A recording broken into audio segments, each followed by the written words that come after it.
সরকারি নিয়মকে বৃদ্ধাঙ্গুলি দেখিয়ে টাঙ্গাইলে গড়ে উঠেছে শত শত অবৈধ করাতকল। এসব বন্ধে অভিযান ও জেল জরিমানা করেও ঠেকানো যাচ্ছে না। ফলে পাহাড়ি অঞ্চলসহ সংরক্ষিত বনের শাল গজারি গাছ উজাড় করা হচ্ছে দেদারসে। নিয়মিত উচ্ছেদ অভিযান অব্যাহত আছে বলছে বন বিভাগ ও স্থানীয় প্রশাসন। মীর আনোয়ার হোসেন টুটুলের প্রতিবেদন, জানাচ্ছেন মোহাম্মদ ওয়ালিউল্লাহ।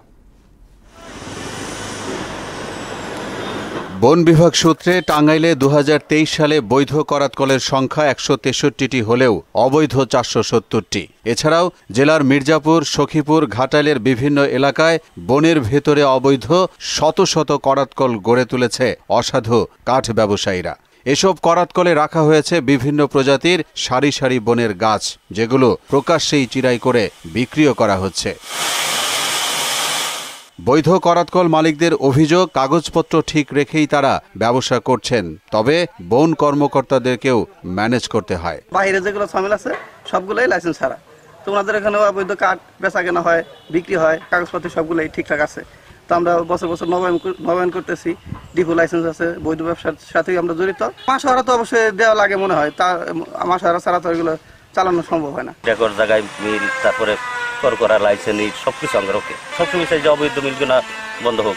এদিকে লাইসেন্সবিহীন করাতকল মালিকদের দাবি, একাধিকবার লাইসেন্সের জন্য আবেদন দিয়েও বন বিভাগ সহ সংশ্লিষ্টদের সাড়া পাচ্ছেন না। পৌরসভার বাইরে কোনো লাইসেন্স দিচ্ছে না তারা।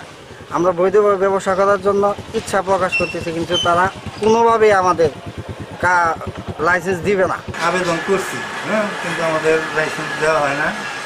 আমরা হইলাম বনের 10 কিলোমিটার দূরে বাইরে থাকলে লাইসেন্স দেওয়ার নিয়ম আছে, কিন্তু আমরা তা আমাদের যে পাহাড়ের যে মিল 10 কিলোমিটারের নাই।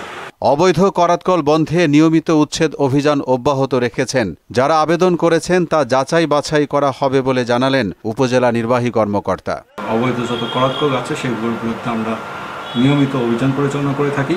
এছাড়া করাতকল লাইসেন্সের জন্য যারা আবেদন করেছেন সেই লাইসেন্সগুলো সংশ্লিষ্ট দপ্তরের প্রক্রিয়াধীন আছে। করাতকল বিধিমালা অনুযায়ী সংরক্ষিত বন বিভাগের 10 কিলোমিটারের মধ্যে কোনো করাতকল থাকতে পারবে না। আমরা সেই দিকে বন বিভাগকে নির্দেশনা দিয়েছি। বিধিমালা অনুযায়ী সংরক্ষিত বনাঞ্চলের 12 কিলোমিটারের মধ্যে কোনো করাতকলের লাইসেন্স দেওয়া হয় না। মোহাম্মদ ওয়ালিউল্লাহ, মোহনা সংবাদ।